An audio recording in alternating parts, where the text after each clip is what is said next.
Olá, seja bem-vindo, bem-vinda à disciplina de Linguística Textual. Eu sou a professora Juliana Fogaça e nesta aula nós iremos trabalhar os articuladores textuais.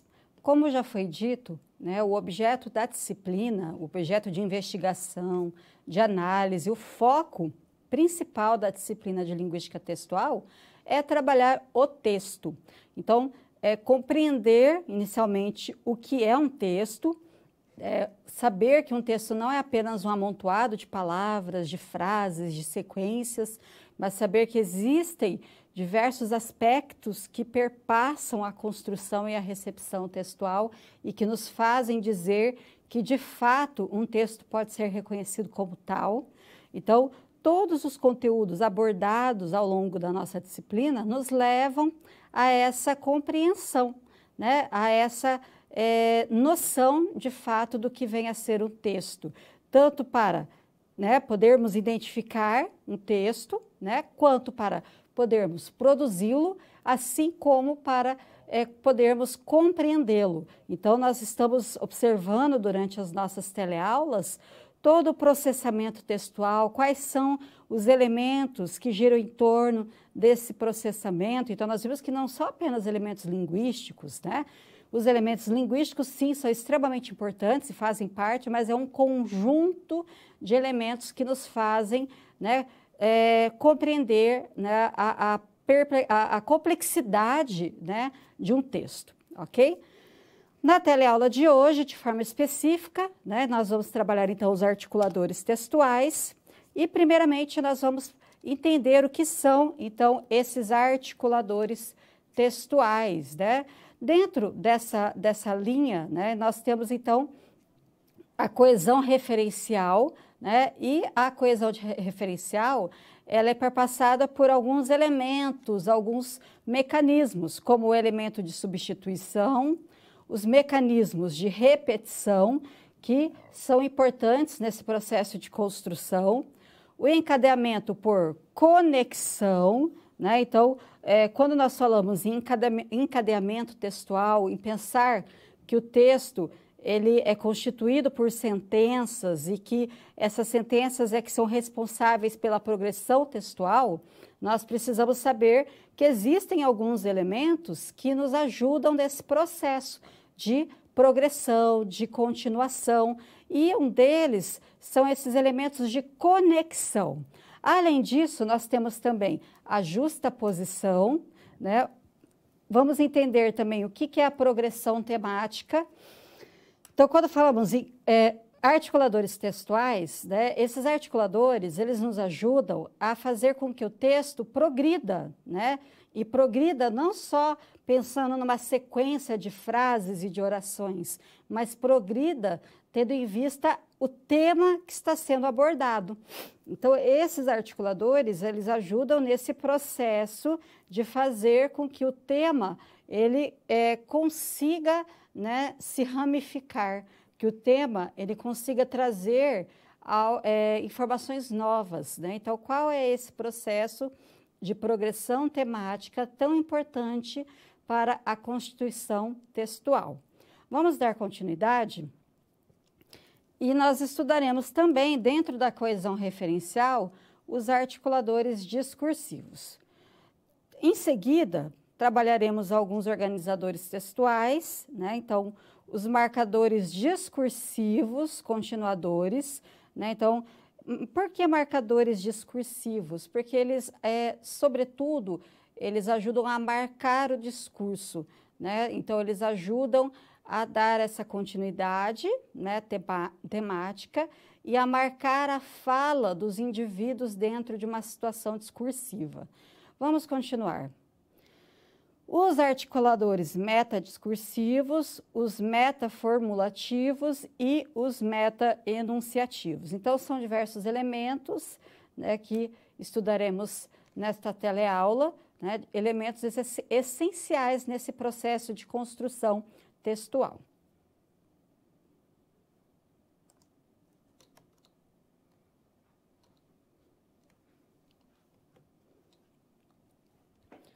Vamos estudar agora a coesão referencial, Então, dentro da coesão né, do processo que envolve a articulação de elementos que ajudam na construção textual, nós temos a coesão referencial, sobretudo a coesão referencial que se dá pela substituição de elementos, né? É importante esse tipo de coesão, né, porque ele permite que o texto ele seja mais econômico, ele permite que o texto não seja produzido com muitas repetições.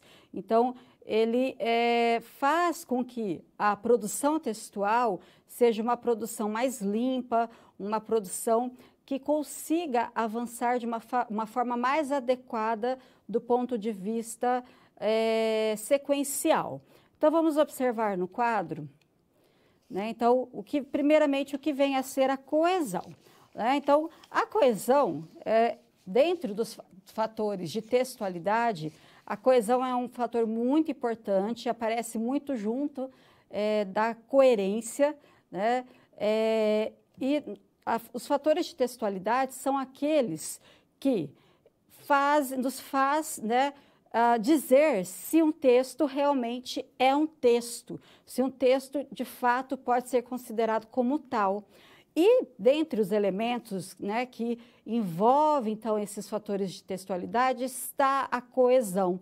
Então, muitas vezes, né, ao longo, né, da vida escolar que você teve, né, você ouviu a falar em coesão e coerência. E de forma específica vamos trabalhar o que vem a ser a coesão. Então, observe no quadro. A coesão, ela é a responsável pela conexão das palavras e frases dentro de uma sequência. Então, é a coesão que nos permite, né, a amarração dentro do texto. Se nós pensarmos, né, que um texto, que a palavra texto vem de tecido, né, então, o tecido, para que ele de fato, né, seja reconhecido como tal, ele é constituído por quê? Pelo quê? Né? Por um amontoado de linhas, né? E pelas essas amarrações que permitem, então, que esse texto e que esse tecido, né, se forme, né, e seja um todo harmônico. Então, a coesão seriam essas amarrações, essas conexões. Vamos dar continuidade. A principal função, né, da coesão é estabelecer uma relação entre os elementos linguísticos presentes no enunciado, seja por meio de pronomes, verbos, advérbios, conectores coesivos ou sinais de pontuação, que permitem a continuidade do texto. Então, é a coesão que permite que o texto tenha continuidade. Então, diz respeito à forma como os elementos linguísticos presentes na superfície textual se encontram o quê? Interligados. É a coesão que é responsável por essa interligação, né, por meio desses recursos linguísticos, como eu coloquei, os pronomes, os advérbios, né? E embora sejam muito próximas, a coesão, né, não é por si só o fator determinante para a textualidade, né? Então, a coesão ela é importante? Né? Mas uma sequência, ela pode sim apresentar elementos coesivos e mesmo assim não ser coerente. Então, embora a gente fale, né, de forma muito frequente de coesão e coerência aparecendo de uma forma conjunta e elas, né, primordialmente deveria, né, aparecer de forma conjunta, se nós pensarmos só na coesão para estabelecer a coerência, muitas vezes nós vamos ter aí um texto que não traga, né, de fato, a harmonia que um texto exigiria, né? Ele não vai trazer a coerência que deveria haver no texto. E a gente tem um exemplo, observem lá no quadro, que é o seguinte. A noite está linda, pois ano passado viajei... Então, ó, a gente tem elemento coesivo aqui, né? Então, a noite está linda, pois ano passado viajei para a Europa. Não gosto de ir a Paris. Lá é a minha cidade favorita no mundo. Então, nós temos aqui elementos coesivos, nós temos a conjunção, né, explicativa pois, nós temos o advérbio, mas esse texto ele é coerente? Não, né? Então, a noite está linda, pois ano passado viajei para Paris, né? Viajei para a Europa, aliás. O que tem a ver essa segunda sequência com a primeira? Não tem relação nenhuma, né? Então, a gente pode dizer que é incoerente. Aqui, ó, ele afirma que não gosta de ir a Paris e depois ele fala que é a cidade favorita, ou seja, está coerente. Incoerente. Então, embora tenha elementos coesivos, isso não é um fator determinante para a textualidade. É preciso pensar, então, em um texto levando em conta todos os fatores que fazem com que ele seja coerente. Vamos dar continuidade. Nós temos, então, dentro da coesão referencial, a coesão referencial por substituição, né, que é a coesão que acontece quando um item é colocado no lugar de outro elemento do texto ou até mesmo de uma oração toda. E essa substituição, esse tipo de substituição, ele é utilizado por diversos fatores. Então, um fator de economia linguística, né? Ele facilita a compreensão do texto. Então, é uma estratégia, né, que nos ajuda a fazer com que o texto flua de uma forma mais tranquila. E nós temos exemplos, né? Então, Maria comprou uma casa nova e Letícia também. Então, em vez de eu falar que Letícia comprou uma casa nova, eu uso esse elemento de substituição. Então, eu não precisaria repetir o que foi dito antes. Maria comprou uma casa nova e Letícia também comprou uma casa nova. Não, né? Então, eu só uso um elemento que acaba substituindo, né, o elemento anterior. É uma medida de economia. Se eu fosse repetir, seria uma repetição desnecessária, né, e diminuiria o grau de eficácia do texto. Outro exemplo, a coordenadora pensa que os alunos não tirarão boas notas nas provas, mas a professora não pensa assim. Também é um elemento de substituição, né? Eu não precisaria dizer a coordenadora pensa que os alunos não tirarão boas notas nas provas, mas a professora não pensa que os alunos não tirarão boas notas nas provas.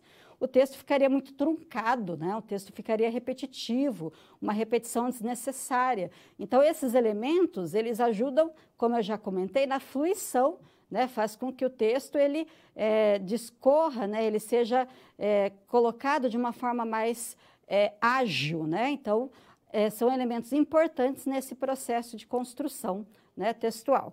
Continuando. A substituição ela pode ser de dois tipos, lexical e gramatical. Dentro da substituição lexical, nós temos que ela substitui, né, uma palavra por outra que tem a mesma equivalência semântica ou textual, né? Então, a mesma equivalência em relação ao sentido. Por exemplo, a festa trouxe a artista de 54 anos de volta aos palcos. Somente por volta de 00:40 que Xuxa apareceu em um cenário que fazia referência ao extinto show da Xuxa. No intervalo de todas as músicas, a rainha dos baixinhos interagiu com o público. Então, para não ficar repetindo, né, o nome da apresentadora, né? Então o autor ele utilizou desse recurso de substituição lexical, ou seja, palavras que se aproximam tendo em vista o seu sentido semântico. Então, artista, rainha dos baixinhos, tudo isso para evitar a repetição, né, do nome, né? Então, nós temos também aí o uso de hiperônimos e hipônimos que também ajudam aí nessa fluição textual.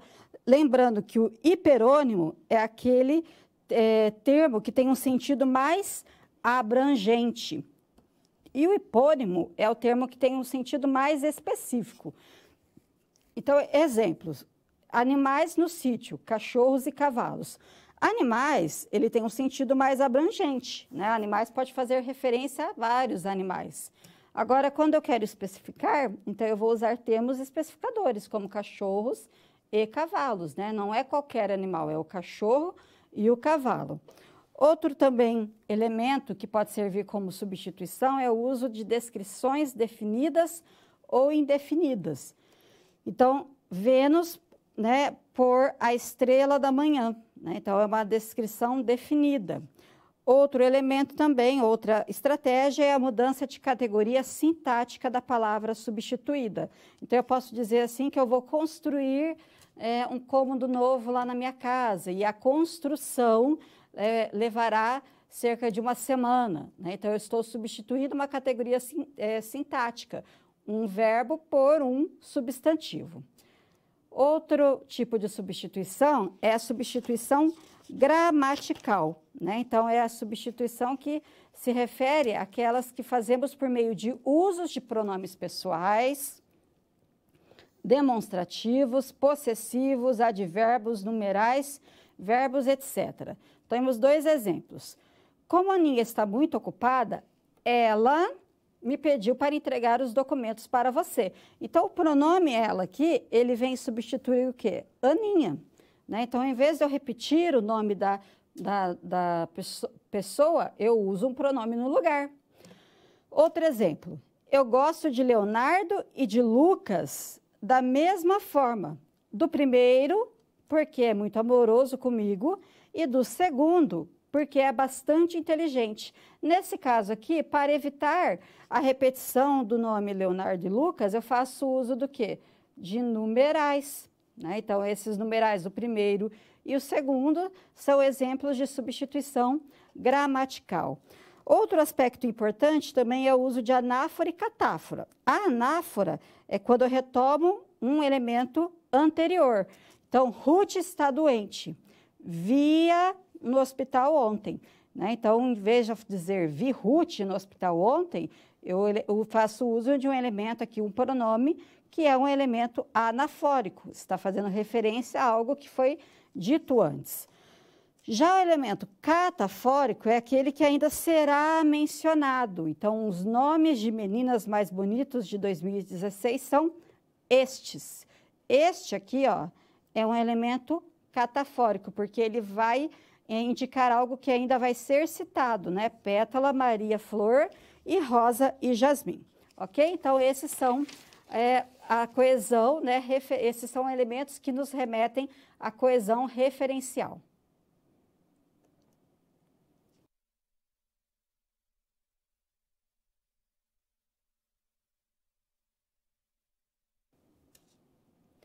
Além da coesão referencial por substituição, nós temos a coesão referencial por repetição. Então, observem lá no quadro. A repetição, né, ela pode acontecer, esse elemento coesivo, né, por repetição, pode acontecer por diversas formas. Então, primeiramente, a repetição propriamente dita, né, que é uma forma de coesão que ela é intencional, é uma repetição que ela não se dá de uma forma impensada, né? Ela tem o porquê acontecer, né? Então, muitas vezes, quando nós corrigimos os textos dos alunos, nós marcamos os elementos repetitivos para que o aluno possa substituir. Mas, nesse caso aqui, a repetição, ela tem uma intenção. Então, observem lá. A intenção é de dar ênfase ou deixar o texto fluir, né? Então, Pedro, pedreiro, pedreiro, esperando o trem que já vem, que já vem, que já vem, que já vem, né? Então, esse Pedro, pedreiro, pedreiro, que já vem, já vem, já vem, é intencional, né? Mostrar, né, que, principalmente o já vem, já vem, já vem, quer mostrar que ele vem logo, né? Que logo ele aparecerá. Outro exemplo, ele correu, correu, correu, mas perdeu o ônibus. Essa repetição aqui mostra a intensidade dessa ação, enfatiza esse termo, enfatiza que ele correu muito, né? Mas, infelizmente, perdeu o ônibus. Então, é uma repetição intencional. Outro tipo de repetição, observem no quadro.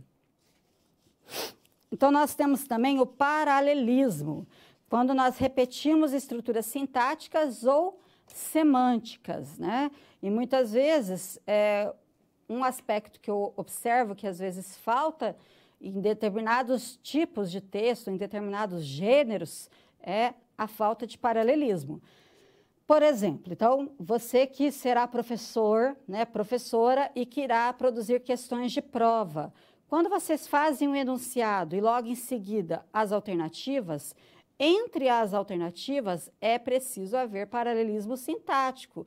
Então, essa é uma falha que às vezes eu observo em algumas questões, em alguns textos. Então, é importante essa estratégia para que o texto ele também seja harmônico, né? Então, vamos continuar.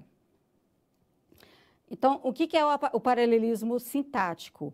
É quando apresentam a mesma estrutura gramatical. Observe o exemplo. Se, por um lado, ele disse que não queria continuar com o relacionamento, por outro, ele nunca demonstrou isso com ações. Então, nós temos o paralelismo por meio da estrutura por um lado e por outro, e em seguida o paralelismo continua, né? Então, nós temos lá o pronome, né? Temos lá os verbos. Então, essa estrutura sintática mostra que o texto ele tem, então, esse paralelismo. O paralelismo também pode ser semântico, quando há uma correspondência do sentido na repetição. Então, exemplo, seria porventura o homem mais justo que Deus? Seria porventura o homem mais puro que o seu Criador? Esse exemplo aqui ele é interessante porque além dele ter o paralelismo sintático, por meio dessa repetição de estrutura, seria porventura o homem, nós temos o paralelismo semântico a partir da palavra Deus e Criador. São dois elementos que se relacionam, né? Criador remete a Deus. E temos também o paralelismo rítmico, que ele é usado para dar ênfase a uma ideia central. Então, observem o exemplo. Se os olhos veem com amor, o corvo é branco. Se com ódio, o cisne é negro. Se com amor, o demônio é formoso. Se com ódio, o anjo é feio.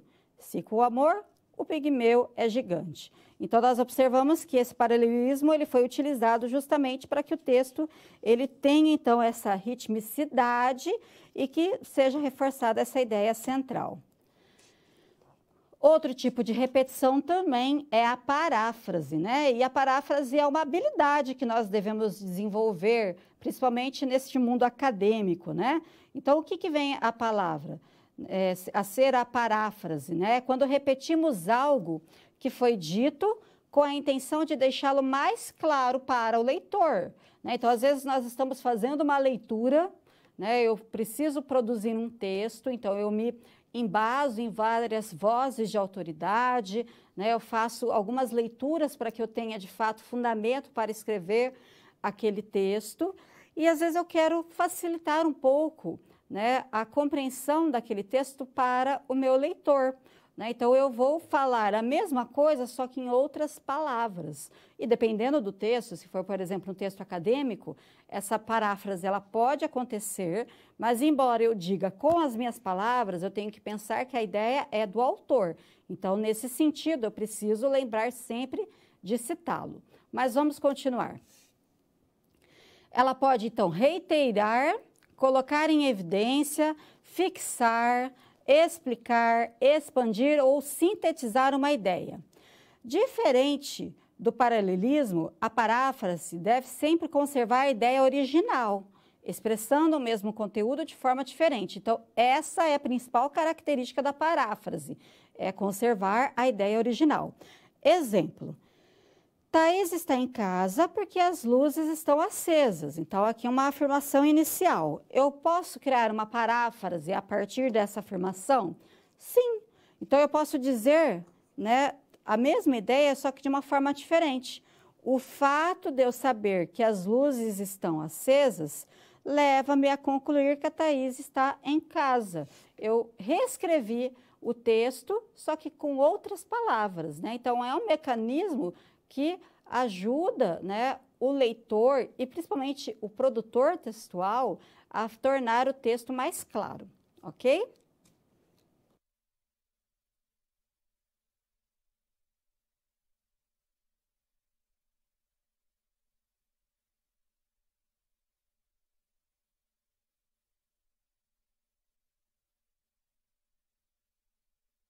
Vamos abordar agora a coesão sequencial e, de forma específica, o encadeamento por conexão e por justaposição.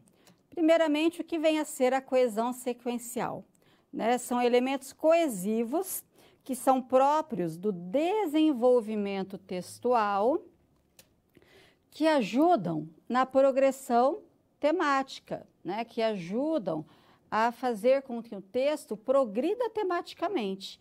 Então, nós temos diversos textos, quando falamos em articulação textual, né? Então, nós temos elementos que nos ajudam a fazer com que o texto seja produzido dentro, né, de uma sequência que leve à progressão textual, que leve à progressão temática, né, e que permita que o texto ele sempre traga informações novas e não fique rodeado sempre na mesma informação, porque senão o que isso acarreta, né? Isso acarreta em textos que seria o famoso encher linguiça, né? Você fala, mas no fim das contas você não acrescenta nada, né? Você escreve e no fim das contas não acrescenta em nada, né? Então, esses elementos, né, sequenciais, eles ajudam nessa progressão temática. Vamos dar continuidade?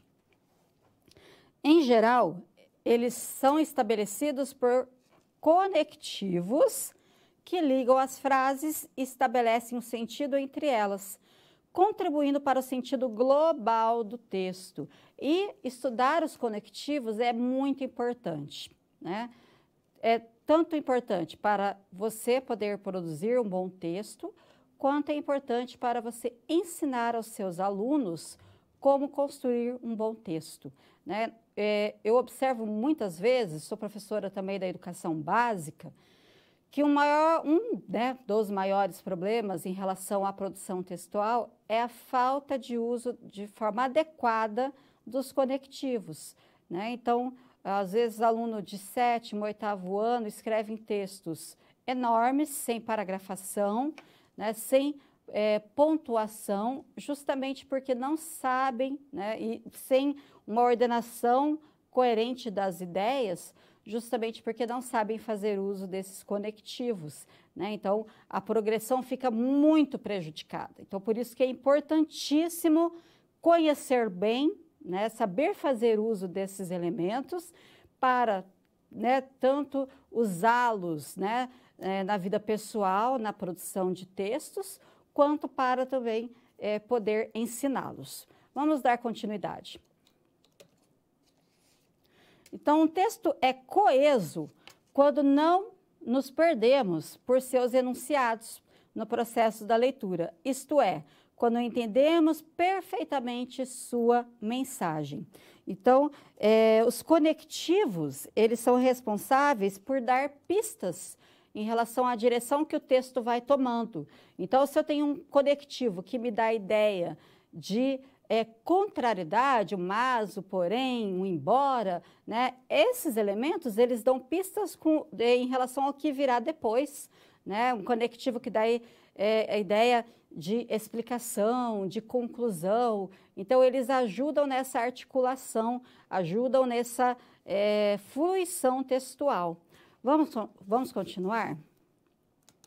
É necessário que os parágrafos, as palavras estejam bem encadeadas e, de alguma forma, contribuindo para a progressão do tema no texto. Então, num texto, tudo está relacionado. Então, sem os conectivos, não teríamos uma manutenção do tema, né? E as sentenças, elas seriam o quê? Independentes. A gente ia só jogar frases, né, dentro do texto. O tema não seria, né, organizado de uma forma adequada, né? E nós teríamos um texto muito prejudicado do ponto de vista das sequências textuais.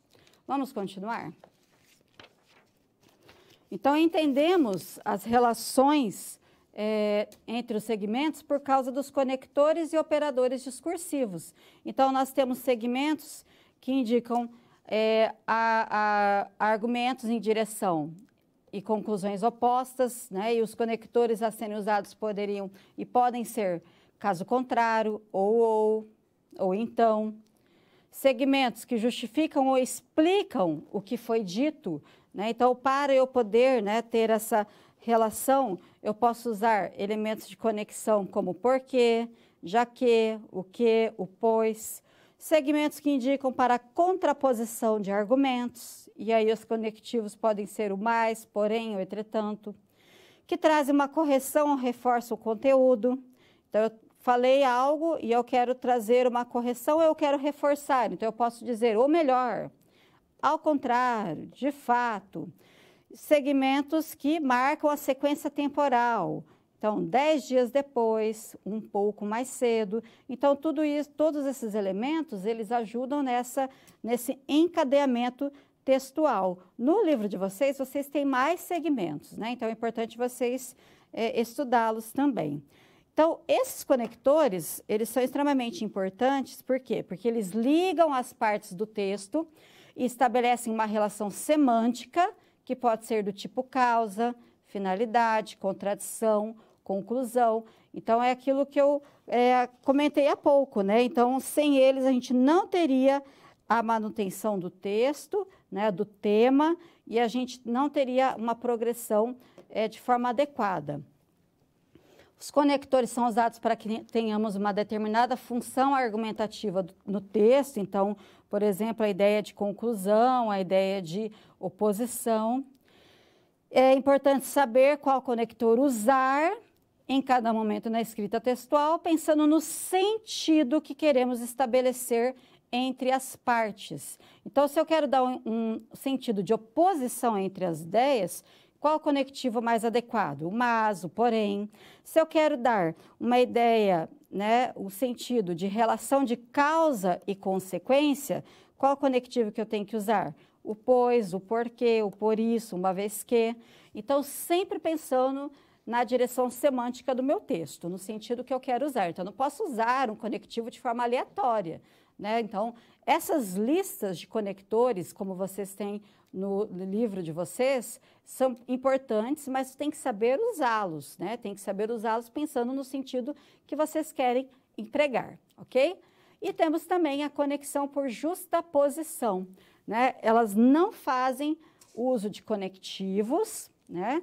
E a relação de sentido, ela é depreendida pela significação que cada um deles apresenta. Então, exemplo, a criança estava com febre, não foi para a escola. Então, a relação causal entre o segundo e o primeiro enunciado é compreendida pela aproximação de ambos por justaposição, né? Então, eu não tenho um conectivo aqui, mas a justaposição é que faz eu ter, então, essa ideia de causa, né? Não foi para a escola, qual a causa? Porque estava com febre.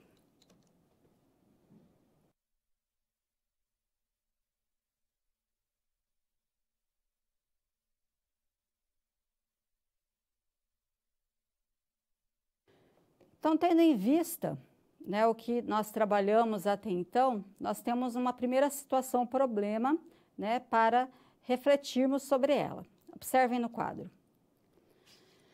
Lucas, aluno de letras, está concorrendo a uma vaga de revisor textual júnior no jornal Extra e precisa revisar alguns enunciados.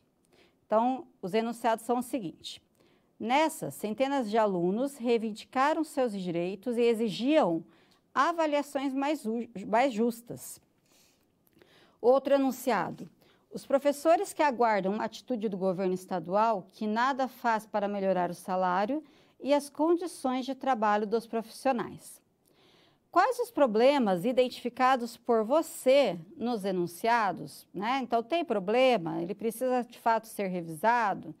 Então, o seu papel nesse momento é ajudar Lucas a reescrever as sentenças de forma precisa e coesa, né? Então, você está sendo formado para ser professor, mas muitas vezes, né, e nós sabemos que o nosso curso, ele também nos dá, né, essa habilidade de trabalharmos como revisor textual, né? Então, nesse processo de revisão, a gente precisa ter um olhar atento às estruturas textuais, a forma como eles foram construídos, né, para identificar problemas que muitas vezes aparecem nesses textos, né? Então, eu digo que até o meu texto, textos dos professores da instituição, toda vez que nós escrevemos, é importante alguém também revisar, né? Porque, às vezes, deixamos passar algo, né? E a nossa própria revisão. A gente não pode escrever um texto e achar que na primeira sentada o texto já está bem construído. A gente tem que ter, né, nós precisamos ter essa habilidade de saber revisar o nosso próprio texto e identificar problemas. Então, vamos lá observar a resolução dessa situação problema. Então, em relação ao primeiro enunciado, nessa centenas de alunos reivindicaram seus direitos e exigiam avaliações mais justas. O problema dessa sentença, né, ela está no uso dos verbos reivindicar e exigir. O que acontece, né? E é algo que é importante a gente pensar, né? O primeiro está flexionado no pretérito perfeito, né? Então, os alunos reivindicaram, enquanto o segundo está flexionado no pretérito imperfeito, exigiam, né? A mudança de flexão causa uma quebra na leitura. O que está faltando aqui? Está faltando paralelismo entre esses verbos, né? Então, é um problema que precisa ser identificado nesse processo de revisão. Lucas pode sugerir que se altere o enunciado para, nessas sentenças de alunos, reivindicar os seus direitos e exigiram avaliações mais justas. Então, aqui o texto ele foi reescrito para que houvesse, então, esse paralelismo entre os tempos verbais.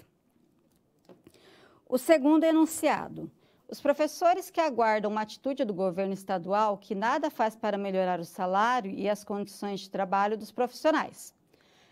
O que acontece nessa sentença? Ela está muito truncada, né? Então, estando truncada, ela fica de difícil compreensão. O trecho que aguarda uma atitude do governo estadual, ele está subordinado ao primeiro, os professores, e apresenta um quê indevido entre elas, né? E que isso, né, faz com que haja uma quebra no ritmo da leitura. Então, para, né, melhorar esse ritmo na leitura, o Lucas, então, ele pode sugerir que se altere, né, esse trecho, que se reconstrua, né, o trecho para o seguinte: os professores aguardam uma atitude do governo estadual que nada faz para melhorar o salário e as condições de trabalho dos profissionais. Então, deslocando esse que, o texto ele passa a ficar mais claro, né? Então, são processos que nós precisamos nos acostumar para melhorar o texto. E isso a gente também tem que ter em vista quando nós formos trabalhar com a revisão dos textos dos nossos alunos, né? Então, a gente precisa mostrar para ele também e para eles, né, como que acontece esse processo, para eles, né, ao longo do tempo, terem também essa habilidade de revisar os seus próprios textos.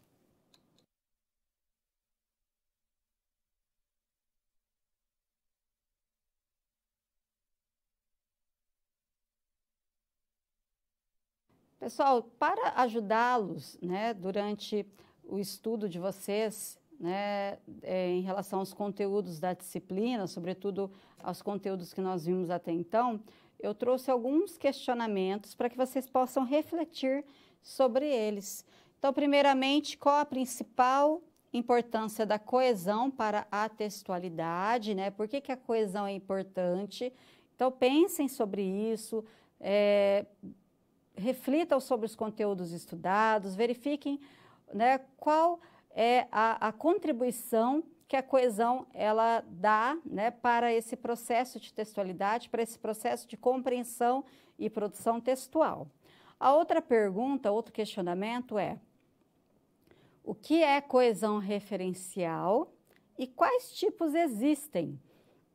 Então, pensar, né, nesse tipo de coesão, o que ele representa, o que ele é e qual a importância dele, né, para também esse processo de produção e interpretação textual. E pensar também nos tipos, né, até para vocês poderem conhecer, colocar em prática e, no segundo momento, poder ensinar aos seus alunos.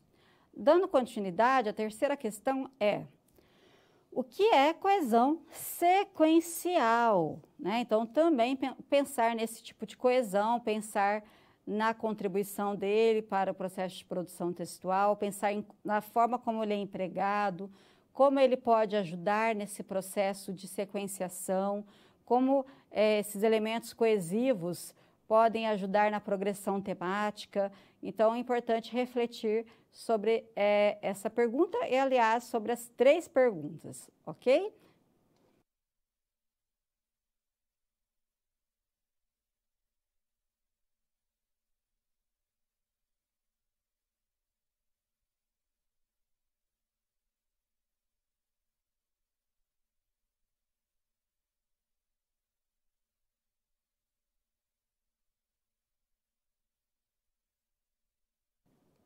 Vamos abordar a progressão temática. Quando nós falamos em texto, né, nós precisamos pensar que o texto é uma sequência de enunciados, mas apenas essa sequência ela não faz com que um texto realmente seja um texto, né? Por quê? Porque precisa haver uma unidade temática, mas além da unidade temática, uma progressão temática, né? Então, eu não posso ficar sempre rodeando, né, as minhas asserções, né, ao redor de um tema, sem fazer com que esse tema progrida, com que esse tema avance. Então, vamos observar o que nós temos aí a falar sobre progressão temática. É um procedimento usado para dar continuidade ao texto, fazendo com que ele avance por meio da introdução de novas informações sobre aquilo que é dito. Então, o texto, para que ele cumpra com a sua finalidade comunicativa, ele precisa trazer informações novas. Eu não posso sempre falar, né, da mesma coisa, do mesmo elemento, do mesmo tema, sem trazer uma contribuição para o tema que está sendo abordado. Então, a programação temática é extremamente importante, né? E eu vejo que muitas vezes essa é uma dificuldade que os alunos têm no processo de construção textual, né? Justamente porque falta elementos para que façam com que o texto progrida tematicamente.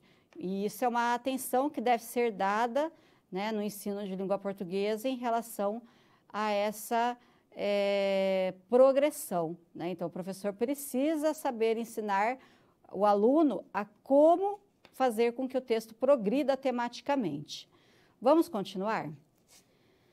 Todo texto tem uma unidade temática, isto é, um tema geral, que está sendo construído e que todos os elementos do texto corroboram para a sua construção. Aquilo que falamos, ou seja, aquilo do que falamos é chamado de tema. Então, aquilo do que falamos é chamado de tema, o assunto é chamado de tema. E nós temos alguns exemplos. Então, primeiramente, a política no Brasil no século XXI. Um outro exemplo de tema, crescimento do desmatamento na Amazônia, né? Então, cada um desses temas, ele é construído ao longo do texto, né? Então, em todas as partes do texto convergem para a manutenção desse tema. Então, quando é dado um tema para o aluno produzir, né, então, todo o texto ele precisa convergir, né, todas as sentenças convergir para que o tema, de fato, flua, né? Então, é importante pensar em como trabalhar esse tema, né? Não adianta também jogar o tema e achar que o aluno ele vai conseguir desenvolvê-lo se ele não tiver base. Então, primeiramente, né, o professor ele precisa trabalhar bem esse tema para que o aluno tenha condições de trazer contribuições, né, que façam que o texto traga, então, de fato, informações novas. Vamos dar continuidade. Então, no processo de construção do texto, a gente tem que pensar, né, que na produção, né, desse texto, nós não podemos mudar de tema aleatoriamente, né? Então, eu dei lá um tema, né, de repente, falar sobre pena de morte. E lá no meio do tema, o aluno muda totalmente, começa a falar de corrupção, começa a falar de outros elementos que não convergem para a manutenção desse tema. Então, tem que tomar cuidado com isso. E é comum acontecer, né, essa dificuldade em manter a manutenção do tema. Dando continuidade, nós temos, então, que o texto ele precisa dar conta dos diferentes pontos de vista ou aspectos de um tema, né? Então, por exemplo, desmatamento na Amazônia. Então, esse é um tema que ele pode levar, né, a discussão de diferentes tópicos que fazem com que, então, esse tema geral aqui, ele possa ter desmembramentos, ele possa trazer informações relevantes sobre esse tema. Então, eu posso falar quais são os números do desmatamento nas últimas décadas, que fatores influenciaram o seu aumento, as causas são as mesmas das décadas passadas, que consequências as comunidades ribeirinhas sofrem por causa disso, etc. Então, esses comentários sobre os temas, né, eles são o que nós chamamos de remas. E esse é um ponto importante porque nós precisamos trabalhar essas possibilidades com os alunos. Muitas vezes a gente dá um tema e acha que o aluno ele vai conseguir trazer esses remas de forma aleatória. Então, é preciso trabalhar bem o tema para que o aluno tenha condições de desenvolver esses remas. Vamos continuar. Né? Então, a gente pode ter também, nesse processo de progressão, o desdobramento do tema em subtemas. Né? Então, por exemplo, se eu tenho lá o tema linguística textual no Brasil, eu posso subdividir esse tema em subtemas que falem, né, e que estejam ligados à linguística textual. Então, eu posso falar sobre a virada cognitiva, a virada pragmática, a noção de texto, que converge tudo para, né, então, esse tema principal. Né? Então, eu posso ter subtópicos de um tópico principal, né, que contribui para o avanço do tema. Essa progressão, então, ela diz respeito ao modo como os temas e os remas se relacionam nas sequências de um texto. O tema é sobre o que falamos e o rema são os comentários sobre esse tema. É o que ajuda, então, nessa progressão de forma efetiva. E, né, pensando nisso, nós temos alguns tipos, né, de progressão. Então, eu posso ter a progressão temática linear, que é quando o tema de uma sequência se torna o rema da sequência seguinte. Então, eu tenho um exemplo. Papai Noel lembra Natal. Natal lembra Papai Noel. Na sequência 1, o tema, né, sobre o que falamos é Papai Noel. Né? E o rema, né, que seria os comentários, seria o quê? Natal. Já na sequência 2, o tema é Natal e o rema é Papai Noel. Então, há, portanto, uma informação dada, que é comum, né, em todo o texto, que é o tema.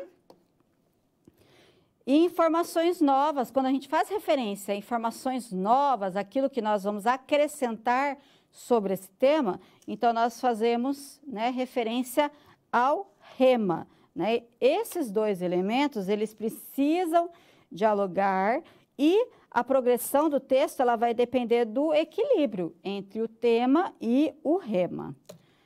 Temos também a progressão temática com tema constante, ou seja, quando o tema é conservado nas sucessivas sequências do texto, conforme exemplo. Então, a gente tem lá uma entrada do Wikipedia, né, que é sobre o termo raiz.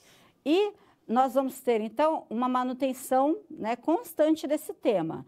Então, exemplo, a raiz é o órgão da planta que normalmente se encontra abaixo da superfície do solo. Tem, né, então, tem, remete a quem? A ela, a raiz. Duas funções principais, servir como meio de fixação ao solo e como órgão absorvente de água. Compostos nitrogenados e outras substâncias minerais, como potássio e fósforo, matéria bruta ou orgânica. Quase sempre subterrânea. Quem que é quase sempre subterrânea? A raiz, né? Então, a gente continua a falar do mesmo tema.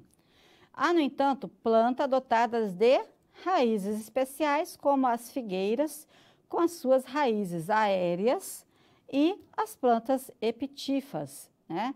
Então, nós temos aí a progressão do tema, né, com o tema constante, né, falando sempre do mesmo assunto, ok? Então, muito importante a progressão temática, porque ela, de fato, ajuda, né, o texto a trazer informações novas e, de fato, a ser relevante.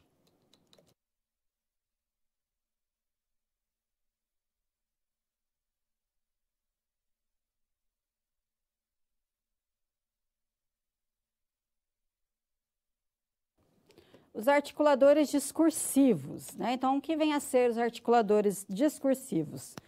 São procedimentos linguísticos por meio dos quais se estabelecem entre os segmentos do texto, enunciados, partes dos enunciados, parágrafos e mesmo sequências textuais, diversos tipos de relações semânticas e ou pragmático-discursivas, à medida que se faz o texto progredir. Então, exemplo, publiquei esse artigo na década de 80, mas hoje ele seria refutado pelas revistas científicas. Então, esse mas aqui, ele tem um valor contrastivo entre a informação dada e a informação nova. Então, ele é, portanto, um articulador discursivo, né? Ele contribui para a progressão do texto, para abrir, então, espaço para uma ideia que vai trazer aí uma ideia de contraste, né? Então, esses elementos, né, esses elementos coesivos, eles são importantes porque eles contribuem para a articulação discursiva, a articulação textual. Vamos conhecer alguns. Então, esses articuladores, eles agem estabelecendo um nexo lógico entre as frases, períodos e parágrafos. São classificados de acordo com a sua funcionalidade, finalidade e também de acordo com o seu valor semântico. Então, tem vários, né? E é importante nós conhecermos esses articuladores, é importante nós sabermos empregar, né, e identificarmos, né, a importância deles nesse processo de construção textual, né, identificarmos o que ele vem introduzir logo adiante de uma sentença, né. Eles também são importantes porque muitas vezes, se eu, né, bem conheço os articuladores, eu evito repetições. Se eu bem conheço os articuladores, eu evito que o texto ele seja muito truncado, eu evito que o texto tenha períodos muito longos, né? Então, eu vou também fazer com que o texto seja bem pontuado. Então, ele traz diversos benefícios para a construção textual. Vamos, então, conhecê-los. Então, nós temos os aditivos, então, bem como, igualmente, ainda, etc., os alternativos ou opcionalmente em alternativa, os contrastivos, mas todavia, no entanto, os temporais, desde que, por enquanto, ao mesmo tempo, os finais, a fim de que, com objetivo de forma a, os causais, dado que, visto que, uma vez que, etc., os condicionais, contanto que, a não ser que, se, etc., e os conclusivos, em conclusão, por isso, então, etc. Qual que é a minha sugestão? Né? Eu proponho a você que você faça um exercício na sua casa, né? Consulte textos de revistas e jornais e busque identificar esses elementos, né? E verifique qual que é o nexo, né, dado quando esses elementos eles são utilizados. Então, se eu tenho lá o afim de, né, ele está ligando, né, quais sentenças, né, está de fato dando essa ideia de finalidade, né? A mesma coisa com os operadores conclusivos, os adjetivos, os alternativos. Então, realize esse exercício em casa, né? E vocês vão passar a observar qual que é a importância deles em um texto, né? Então, é um exercício muito bom para compreender, né, a funcionalidade deles dentro dessa construção textual. Dando continuidade, então, nós temos lá que os articuladores, né, não são, as classificações deles não são estáticas, né, pois um articulador conclusivo, por exemplo, pode funcionar como consecutivo em determinado contexto. Devemos nos ater ao valor funcional dos elementos no contexto específico em questão. Então, essa atividade, né, que eu proponho a vocês, né, esse exercício que eu proponho a você, ele é importante até para nós verificarmos se, de fato, ele cumpre com a finalidade, com a funcionalidade que é apresentada. Porém, vai depender muito da construção textual. Então, tem que analisar o articulador e tem que analisar também os elementos que vêm antes, as sequências anteriores, né, e a sequência posterior. E aí, sim, avaliar qual que é a finalidade do articulador que está sendo usado naquele momento. Vamos dar continuidade? Nós temos aí um exemplo que traz alguns desses articuladores. Então, observem lá. Tem pouca diferença. Que diferença da mulher o homem tem?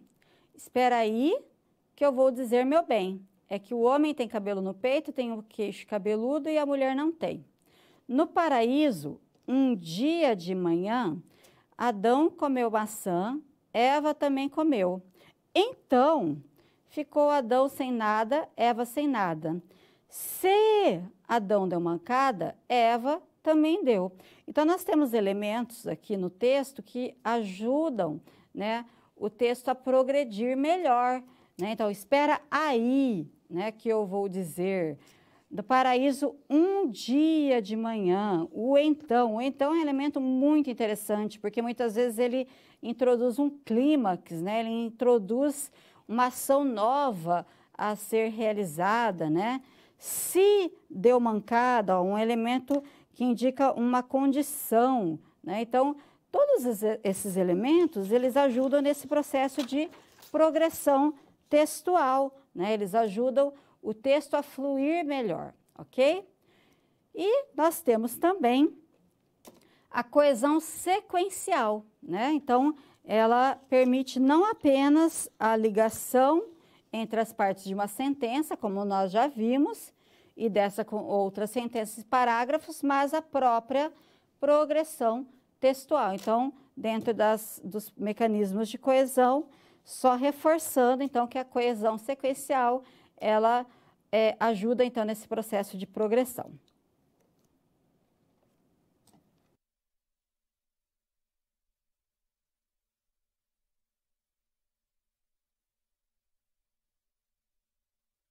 Agora, dos organizadores textuais, né? Então, na produção de um texto, nós usamos alguns elementos que têm a função de organizar as ideias que nós queremos inserir nesse texto, né? Eles ajudam, então, nessa progressão, facilitam a fruição, né? Então, esses organizadores, alguns deles nós usamos de forma muito frequente, por exemplo, na fala, não só na escrita. Quando falamos em texto, né? Falamos em texto, né? Sobretudo na linguística textual, em texto verbal, mas isso não limita que esse texto seja apenas escrito, né? Então, nós precisamos também pensar na progressão textual quando estamos nos referindo à modalidade oral. Então, nós temos, então, dentro desses organizadores textuais, os marcadores discursivos continuadores, né? Então, são marcadores presentes em todos os tipos de textos. São, muitas vezes, elementos não previstos nas gramáticas normativas, porque muitas vezes eles são estigmatizados, né, por serem usados pelas pessoas, mas que, dependendo da situação, né, dependendo do nível de registro, eles fazem sim parte, né, do processo comunicacional, né? Então, embora nem sempre seja previsto, são elementos que nós utilizamos em nosso dia a dia. Vamos dar continuidade. Relacionados à necessidade de expressão emotiva em determinadas situações comunicacionais. Por exemplo, o uso do e então, aí, depois, o né. Por que nós muitas vezes utilizamos esses elementos na nossa fala e muitas vezes somos criticados? Utilizamos, né, para situarmos os nossos ouvintes quanto à linearidade dos fatos e ou acontecimentos que estamos compartilhando, né? O né, por exemplo, ele é um marcador discursivo e muitas vezes ele é utilizado para que nós possamos ter essa certeza de confirmação.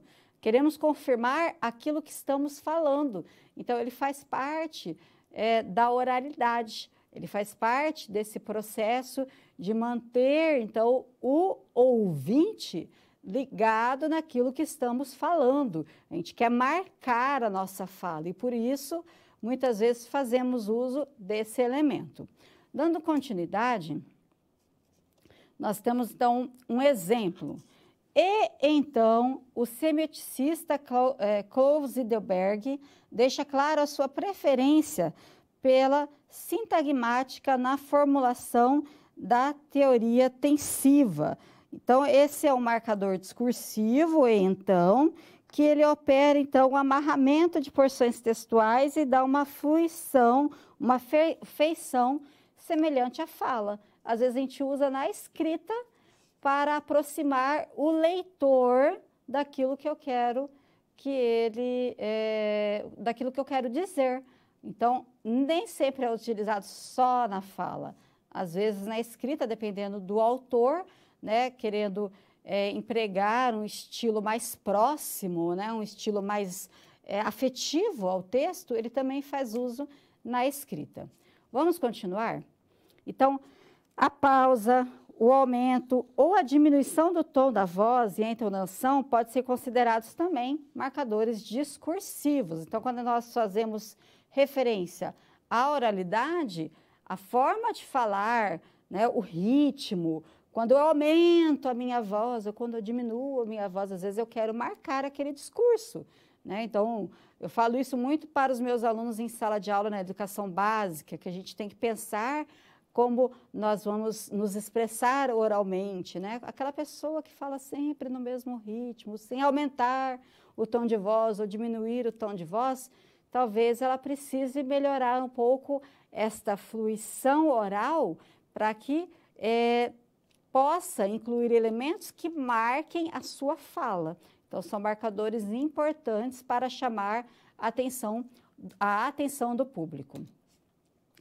Continuando, então, nós temos também os articuladores textuais, que são, né, recursos da língua que relacionam elementos de conteúdo, o espaço e o tempo, e estabelecem relações com os atos de fala. E aí nós temos os articuladores metadiscursivos, que permitem que o locutor faça comentários sobre a própria enunciação ou enunciado. Transforma o texto enunciado em um diálogo com o leitor, né? Seria esse momento, são elementos que permitem uma troca com o leitor, né? O locutor ele passa a refletir sobre o uso que ele faz das palavras, né? E esses elementos, eles fazem, então, com que se mantenha a relação com o meu interlocutor. Vamos continuar. Esses articuladores, então, eles podem expressar um juízo do enunciador sobre o enunciado, como infelizmente. Então, quando eu uso esses elementos, infelizmente, surpreendentemente, então eu estou empregando um juízo sobre aquilo que foi dito. Então, por exemplo, felizmente, há luar. Também é utilizado para introduzir ou expandir um assunto, né? Então, quanto a, vale ressaltar que, a respeito de, né? Então, vale lembrar que a falsificação de documentos é crime. Então, eu estou expandindo aqui um assunto. Também temos os articuladores metaformulativos, que dizem respeito ao modo como o enunciador se coloca em relação ao próprio conteúdo na enunciação. Então, ele se posiciona. Então, por isso até que esses articuladores, eles são chamados de discursivos, porque é o momento que o enunciador tem de se posicionar em relação àquilo que é dito, como esses metaformulativos. É o momento que ele se coloca neste momento da enunciação, né?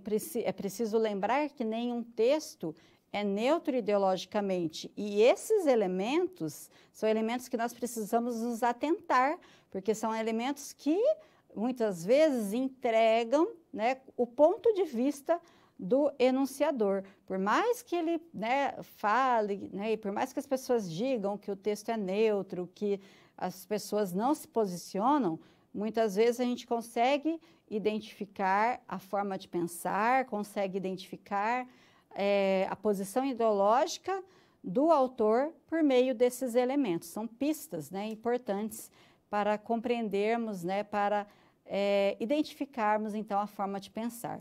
Observem lá no quadro. Então, são exemplos de articuladores metaformulativos.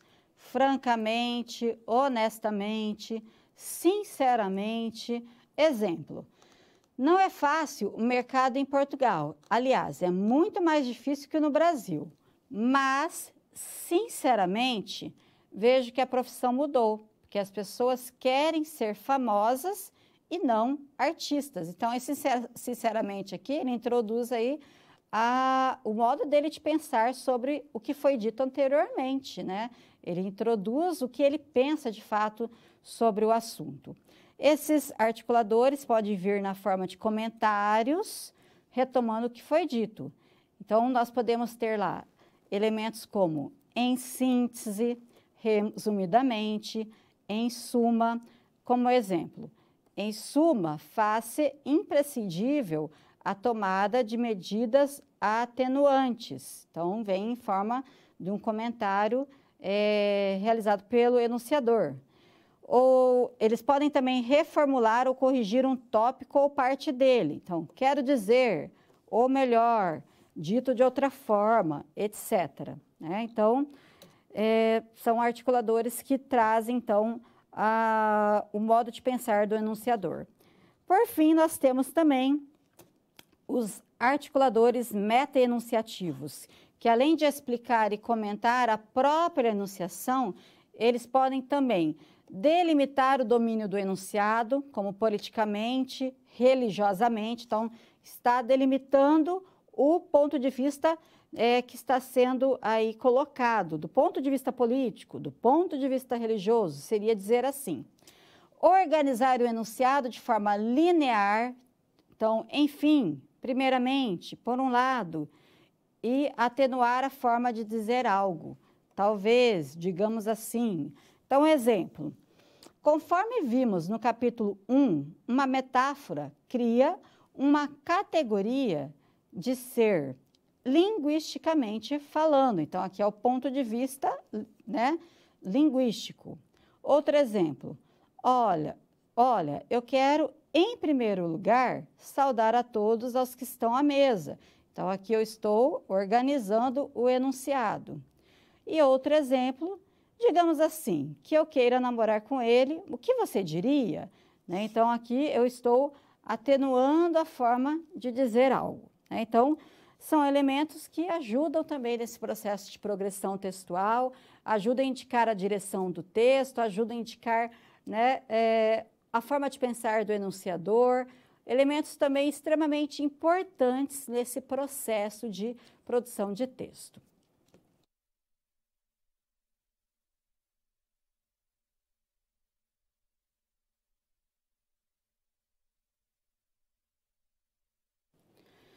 Agora nós temos uma nova situação problema e a situação é a seguinte.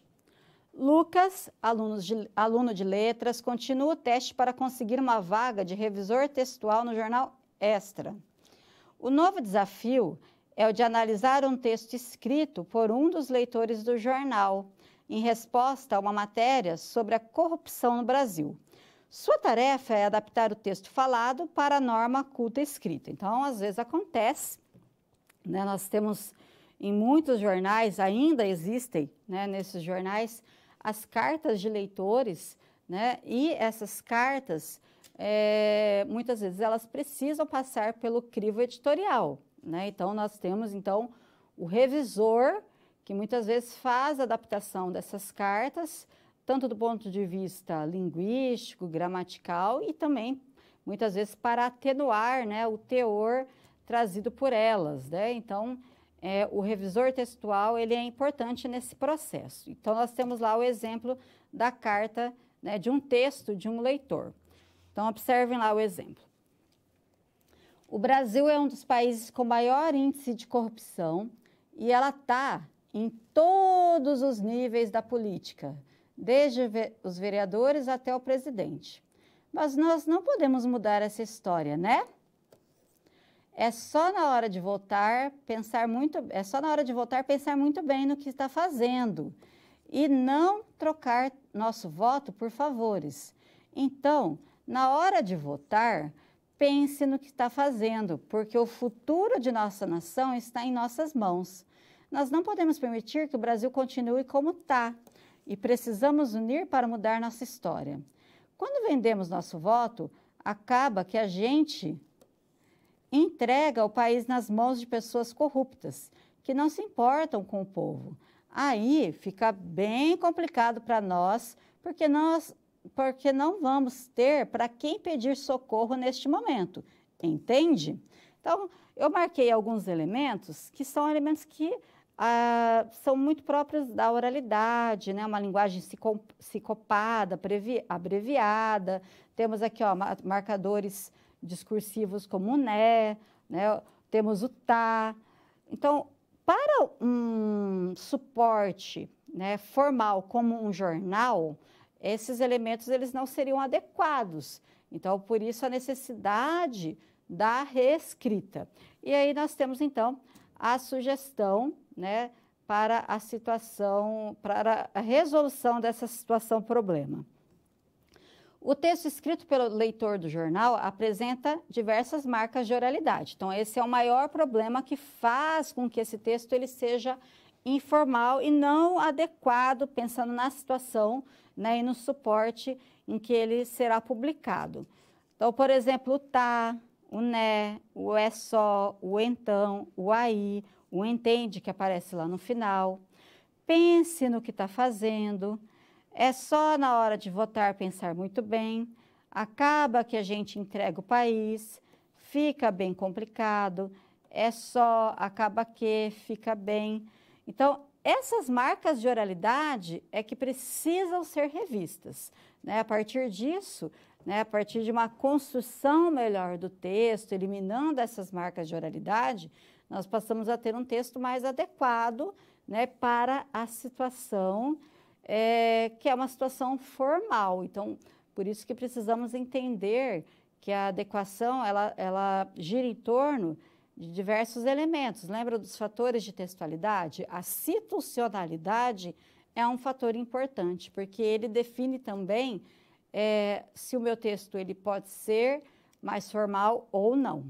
Dando continuidade, então, além das marcas de oralidade, há algumas repetições desnecessárias que também precisam aí ser revistas. E nós temos, então, as estratégias da coesão, né, por substituição, que nos ajuda, então, a evitar essas repetições.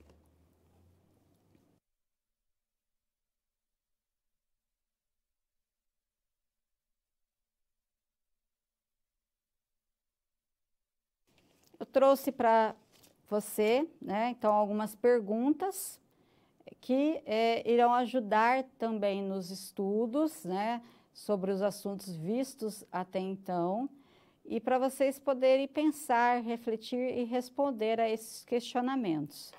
Então, inicialmente, o que é progressão temática, né? Por que essa progressão é importante na construção de um texto?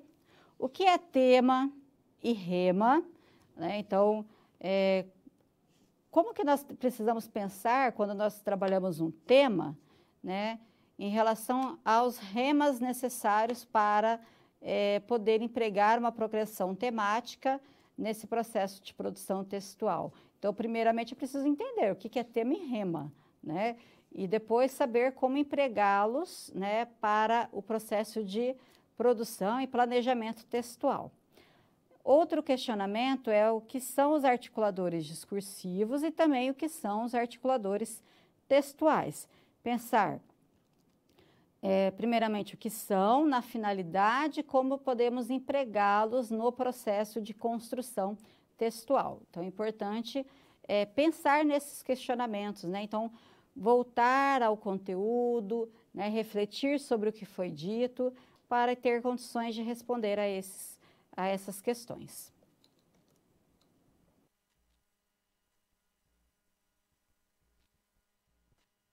Recapitulando tudo que nós vimos até então, nós trabalhamos, então, os articuladores textuais, né? E dentro dos articuladores textuais, trabalhamos a coesão referencial, então abordamos os elementos de substituição. Nós vimos que esses elementos, eles ajudam, né, a dar uma fluição melhor ao texto, a evitar repetição, ajuda em relação à economia linguística, né? Vimos também os mecanismos de repetição, que muitas vezes as repetições elas acontecem de uma forma intencional e aí sim essa repetição ela pode ser aceita. Um encadeamento por conexão e por justaposição. E estudamos também o que é a progressão temática e por que ela é importante no processo de constituição e produção textual. Além disso, estudamos a coesão sequencial e essa coesão sequencial muito ligada a esse processo, a progressão temática, né? Porque é ela que ajuda, então, o texto a fluir, o texto ajuda o texto a conseguir apresentar elementos e informações novas. Então, é importante, né, nós termos essa noção, né, da importância da conexão sequencial, porque é ela que vai, então, me trazer elementos para que o texto, de fato, flua, para que o texto, de fato, consiga trazer e manter o tema, né? Vamos dar continuidade? Então, estudamos quais são os articuladores discursivos e, por fim, os organizadores textuais, né? Então, ajudam, então, nessa organização do texto. Vimos, então, quais são os marcadores discursivos continuadores, os articuladores beta-discursivos, metaformulativos e meta-enunciativos. Então, todos os marcadores que ajudam o enunciador a se posicionar dentro de um texto, né? Seja em relação a uma marcação que ele quer fazer, que faz com que o leitor, né, faz com que prenda a atenção do leitor ou do ouvinte, seja uma marcação que permite que ele se posicione sobre um tema, que ele direcione aquela sequência para determinado ponto de vista. Então, são elementos que também fazem parte da constituição textual, ok?